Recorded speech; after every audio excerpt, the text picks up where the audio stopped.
New since noon, we've been able to find out what contributed to South Christian teacher and golf coach Rod Van Dyke being hit and killed while riding his bike to work this morning.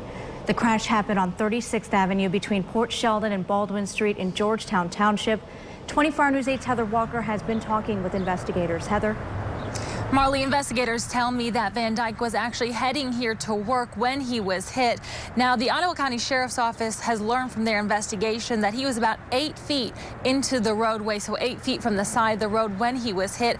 He was wearing dark-colored clothing, they tell me black and gray, but his bike was outfitted with lights on the front and the back, but the driver says they just didn't see him. Now, Van Dyke was a school teacher here at South Christian, which they decided to close today in order to allow the staff to grieve. They tell me that Mr. Van Dyke, or Rod as his friends called him, was no average teacher. He was fun, outgoing, and even kooky, and they loved every bit of it. If you're a kid who doesn't like math or struggles in math, and you have him as a teacher, you will be smiling in his class.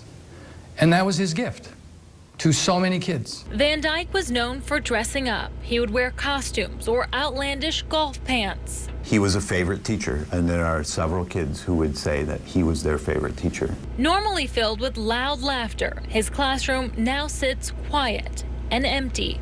A white cross has been placed above the door. To be gone so suddenly is a tragedy. The school was notified just 15 minutes before students arrived that Van Dyke had passed away. We just told the kids what happened, and we let them cry a little bit. And then the staff shed a few tears. Many of them had spent 20-some years with him. Several of them would consider Rod one of their best friends. He was a person who took his work seriously. He took students seriously, but he didn't take himself seriously. Now, the crash is still under investigation, and it'll be up to a prosecutor to determine whether the driver is charged. Van Dyke leaves behind his wife and 3 girls. Live in Grand Rapids, Heather Walker, 24 Hour News 8.